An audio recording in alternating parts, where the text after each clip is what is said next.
Assalamu alaikum et bienvenue à toi dans ce 15e épisode de la saison 2 du podcast Vis ton Coran. Je suis ravie de te retrouver. Si tu me découvres à travers cet épisode, je suis Younous, la fondatrice du projet Hafid Coran Academy, la méthode ludique destinée aux francophones pour mémoriser le Coran. Dans ce podcast, on parle motivation, organisation, conseils, sagesse et plein de magnifiques choses en rapport avec le Coran. Je te retrouve chaque vendredi, Inch'Allah, pour un nouvel épisode. Alors abonne-toi pour ne pas rater les prochains.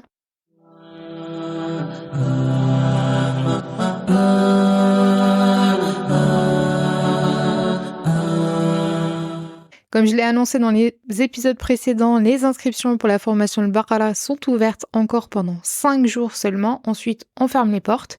C'est l'occasion idéale pour toi de rejoindre ce programme complet et structuré qui t'aidera à mémoriser et comprendre cette sourate en profondeur. Pour t'accompagner durant cette période d'inscription d'une semaine, j'ai décidé que l'on médite ensemble un verset de sourate Al-Baqarah tous les jours, dans le cadre de cette série que j'ai intitulée « Les trésors de sourate Al-Baqarah ».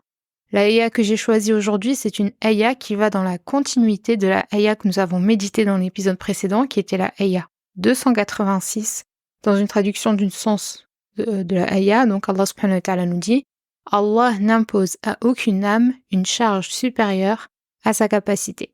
Donc je t'invite à écouter l'épisode précédent pour en savoir plus, si tu ne l'as pas écouté, sur la méditation et comment mettre en pratique cette ayah dans ton quotidien. Et aujourd'hui, c'est la ayah qui se termine avec le même nombre, donc ce n'est pas 286, mais 186, dans laquelle Allah subhanahu wa ta'ala nous dit dans une traduction du sens de la ayah « Et quand mes serviteurs t'interrogent sur moi, alors je suis tout proche, je réponds à l'appel de celui qui me prie quand il me prie, qu'il réponde à mon appel et qu'il croie en moi, afin qu'il soit bien guidé. Et quand mes serviteurs t'interrogent sur moi, alors je suis tout proche, je réponds à l'appel de celui qui me prie quand il me prie, qu'il réponde à mon appel et qu'il croie en moi afin qu'il soit bien guidé. » Alors je trouve que cette ayah vient un petit peu compléter la ayah précédente qu'on avait, dans laquelle on avait évoqué les épreuves. Donc on avait dit qu'Allah subhanahu wa ta'ala n'impose pas à une âme une charge supérieure à sa capacité. Donc on avait évoqué la notion d'épreuve.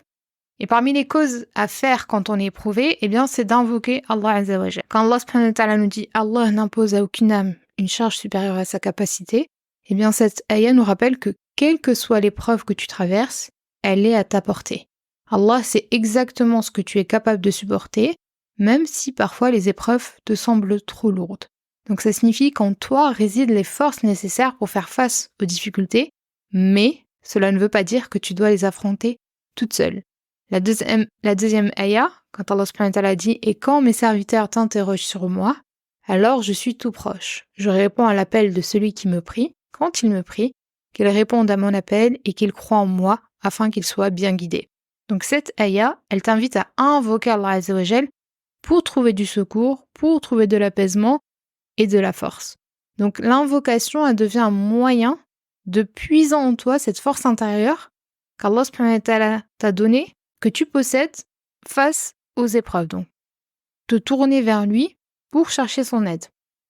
Donc ce qu'on va faire dans cet épisode, c'est qu'on va décortiquer un petit peu la ayah parce qu'elle est un petit peu longue et on va voir comme d'habitude comment l'appliquer à ton quotidien.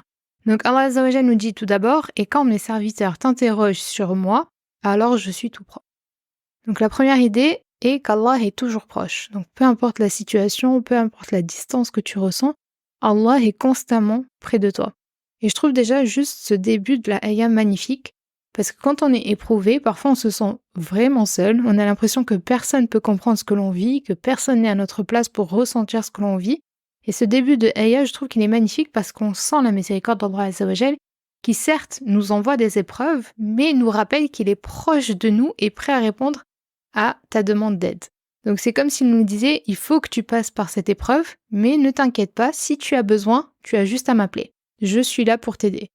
Donc durant les épreuves, même lorsque tu as des proches pour te soutenir, parce qu'on peut demander de l'aide à des proches, peut-être que des proches vont venir te soutenir, mais tu peux avoir l'impression que personne ne saisit pleinement l'ampleur de ta souffrance. Et ce verset il vient apaiser ton cœur en te rappelant qu'Allah subhanahu wa ta'ala est plus proche de toi que quiconque.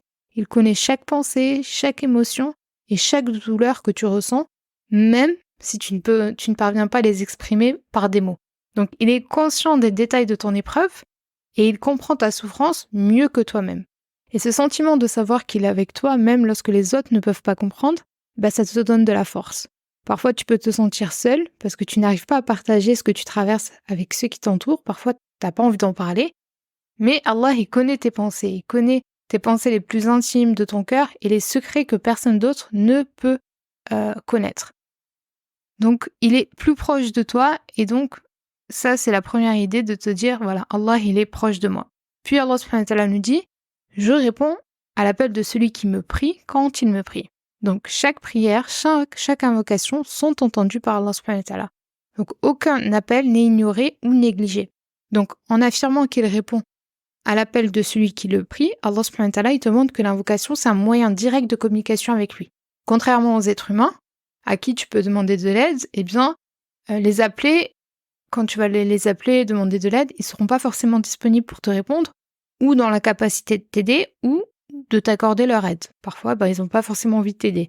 Alors qu'Allah subhanahu wa ta'ala, il est toujours accessible, sans intermédiaire et à tout moment.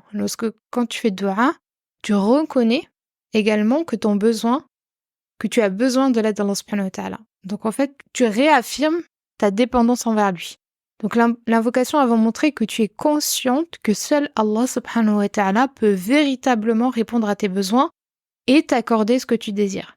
Et ça va renforcer ton humilité et ta soumission à lui, puisque tu admets que toutes les solutions se trouvent entre ses mains, et donc tu vas l'invoquer, en l'invoquant, tu vas exprimer ta foi et ta confiance en sa capacité de changer ta situation, à te protéger ou à te guider.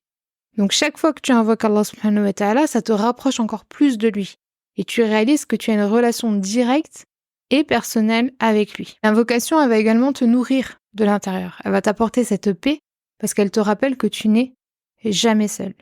Et quand Allah subhanahu wa ta'ala nous dit « je réponds à l'appel de celui qui me prie », donc je réponds, tu peux te poser la question « mais comment va-t-il me répondre ?» Eh bien Allah subhanahu wa ta'ala, il peut te répondre de différentes manières. Mais avant de t'expliquer comment il peut te répondre, il est essentiel de se rappeler, comme on l'a évoqué dans l'épisode précédent, qu'Allah subhanahu wa ta'ala, il est Al-Alim, donc le savant, le connaisseur de toutes choses, donc celui qui a la connaissance de toutes choses. Il est également Al-Hakim, donc celui qui agit avec une sagesse infinie, donc l'infiniment sage. Donc ça signifie qu'Allah subhanahu wa ta'ala, il sait parfaitement ce qui est le mieux pour toi, même si ça diffère de tes attentes, d'accord ?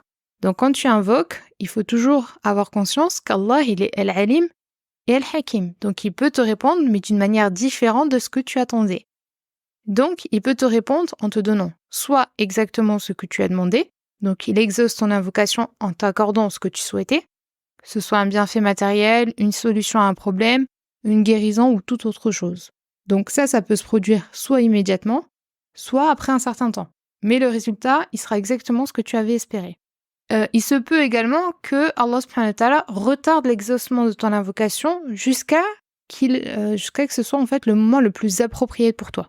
Puisqu'on a dit qu'il est Al-Hakim, donc il est celui qui a la sagesse absolue. Donc il connaît le bon moment pour répondre à ton invocation. Et ce retard, il peut être dû à une sagesse que toi, tu ne perçois pas encore. Par exemple, ce que tu demandes pourrait ne pas être bon pour toi dans l'immédiat, mais il deviendra à un autre moment. On peut prendre l'exemple, par exemple, avec les enfants. Un enfant, donc avec l'ère de la technologie, les enfants, ils demandent de plus en plus tôt un téléphone portable. En tant que parent, on ne veut pas donner ce téléphone portable. Ça ne veut pas dire qu'on n'achètera jamais un téléphone à nos enfants, c'est juste que, pour l'instant, on estime que l'enfant est trop jeune pour avoir un téléphone portable, que ça représente un danger pour lui, et donc c'est pour cela qu'on ne répond pas à sa demande. Donc là, on peut se dire qu'Allah subhanahu wa ta'ala, c'est pareil. Il peut répondre à ta demande, mais pas tout de suite, parce qu'il estime que ce n'est pas encore le moment approprié pour toi. Donc Allah peut également répondre à ton invocation en te donnant quelque chose de mieux que ce que tu avais demandé. Donc tu peux avoir invoqué pour avoir une chose spécifique, mais Allah subhanahu wa ta'ala, dans sa sagesse, sait qu'il y a quelque chose de supérieur ou de plus bénéfique pour toi. Parfois, la réponse d'Allah subhanahu wa ta'ala se manifeste également en te protégeant d'un mal ou d'une épreuve qui aurait pu t'affecter.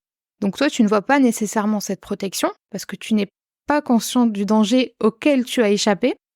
Et dans ce cas, l'invocation, elle agit comme un bouclier pour te préserver d'un mal, même si tu ne réalises pas que c'était la réponse à ton invocation. Donc parfois, Allah subhanahu wa ta'ala il va nous protéger d'un mal alors qu'on n'avait même pas conscience que ce mal existait. Il a connaissance de certaines conversations auxquelles toi tu n'as pas assisté. Il a connaissance de certaines choses qui sont cachées dont tu ne connais pas l'existence, etc. Donc, il te protège d'un mal alors que toi tu n'as même pas conscience de l'existence de ce mal. Ensuite, si l'invocation n'est pas exaucée de la manière que tu espérais dans ce monde, Allah subhanahu wa ta'ala peut réserver la récompense de cette invocation pour l'au-delà. Donc les invocations qui ne sont pas exaucées ici-bas seront transformées en bienfaits et exaucées dans l'au-delà, Inch'Allah, ce qui prouve encore une fois qu'aucune invocation n'est ignorée par Allah subhanahu wa ta'ala. Donc il répond toujours à l'invocation, mais de la manière dont lui décide. Donc parfois la réponse d'Allah, elle peut se manifester également par une patience, quelque chose qui vient de l'intérieur, une force intérieure en toi, une certaine résilience pour surmonter les épreuves. Donc, l'invocation, elle devient un moyen pour toi de renforcer ta foi et de te rapprocher d'Allah subhanahu wa ta'ala. Même si la situation extérieure ne change pas, Allah subhanahu wa ta'ala, il va changer l'état de ton cœur. Il va changer ton état d'esprit ou ta perception d'une situation. Ce que tu voyais comme une difficulté peut devenir une opportunité finalement pour toi. Ce qui te semblait insurmontable peut soudainement paraître plus gérable. Donc parfois la réponse à une invocation, elle se manifeste à l'intérieur de toi, par un apaisement du cœur ou par te donner des perspectives nouvelles dont tu n'avais pas conscience avant de faire cette invocation. Mais dans tous les cas, Allah subhanahu wa ta'ala répond à ton invocation. Et j'avais fait un épisode sur la manière de faire les invocations, le comportement adopté, les choses à éviter pour que tes invocations soient exaucées. Je t'invite à l'écouter, Inch'Allah. Ensuite, pour que tes invocations soient efficaces, il est important d'avoir une confiance totale en Allah subhanahu wa ta'ala. D'accord ? Il ne faut pas invoquer en te disant « bon, j'invoque, mais bon, je ne suis pas sûre ». Non, il faut croire fermement qu'il entend ton appel et qu'il sait ce qui est le mieux pour toi. Donc tu dois croire fermement qu'Allah entend ton appel et qu'il est attentif à ta demande et qu'il est capable de t'apporter l'aide ou la solution dont tu as besoin. D'accord ? Parce que beaucoup de personnes se tournent vers les gens et quand ils n'ont pas la solution venant des gens, ils sont complètement dépités, déprimés, etc. en se disant qu'ils n'ont aucune solution à leur problématique. Et ils n'invoquent même pas Allah subhanahu wa ta'ala. Alors que c'est la base. La première chose, c'est se tourner vers Allah subhanahu wa ta'ala. Donc eux, ils se tournent vers les gens et quand ils n'ont pas la solution venant des gens, eh bien, ils commencent à déprimer en se disant qu'ils sont complètement au bout du rouleau, qu'il n'y a aucune solution. Non, il faut invoquer Allah subhanahu wa ta'ala en croyant fermement qu'il entend ton appel, qu'il est attentif à ta demande et qu'il est capable de t'apporter l'aide ou la solution dont tu as besoin. Ensuite, donc, la réponse à ton invocation, si elle n'est pas celle que tu attendais, ou elle peut être retardée, ça ne signifie pas que tes invocations n'ont pas été entendues ou exaucées. Au contraire, ça montre qu'Allah subhanahu wa ta'ala, dans sa sagesse, sait ce qui est le mieux pour toi, même si ça diffère de tes attentes. Donc, comme on l'a dit tout à l'heure, il peut te protéger d'un mal ou te donner quelque chose de meilleur. Donc, il aura toujours répondu à ton invocation. Donc, la confiance en Allah subhanahu wa ta'ala, elle implique également de faire preuve de patience. Donc, lorsque la réponse à ton invocation tarde, il faut continuer à invoquer avec persévérance et avec optimisme. Et la patience, ça fait partie des qualités les plus aimées par Allah subhanahu wa ta'ala. Et chaque invocation, c'est une forme d'adoration pour laquelle tu seras récompensé. Donc même si la réponse, elle n'est pas immédiate, toi, tu seras récompensé pour, t'être tourné vers Allah subhanahu wa ta'ala, puisque l'invocation, c'est un acte d'adoration. Puis Allah subhanahu wa ta'ala nous dit dans la ayah donc 186 de Surat al-Baqarah à la suite, qu'il réponde à mon appel et qu'il croit en moi afin qu'il soit bien guidé. Qu'il réponde à mon appel et qu'il croit en moi afin qu'il soit bien guidé. Donc Allah subhanahu wa ta'ala nous rappelle ici qu'il répond à notre appel, mais que nous devons également répondre à son appel. Et c'est quoi son appel ? Eh bien, c'est tout simplement tout ce qui a été demandé par Allah subhanahu wa ta'ala dans le Coran et les hadiths du prophète alayhi salatu wa salam. C'est de suivre ses commandements. Donc Allah subhanahu wa ta'ala nous dit « et qu'il croit en moi afin qu'il soit bien guidé ». Donc, croire en lui, donc ça implique de reconnaître son unicité, ses attributs, sa souveraineté, et d'accepter qu'Allah subhanahu wa ta'ala c'est le créateur, c'est le maître de toutes choses, et que tu lui fais confiance dans tous les aspects de ta vie, afin que nous soyons bien guidés. Donc plus ta foi est forte, plus tu bénéficies de ce bienfait, de cette guidée, et plus tu vas pouvoir distinguer le bien du mal et donc prendre les bonnes décisions et rester sur le droit chemin, Inch'Allah. Donc quand tu crois en Allah et que tu réponds à son appel, il t'accorde, puisqu'il nous dit afin que nous soyons bien guidés, afin qu'il soit bien guidé.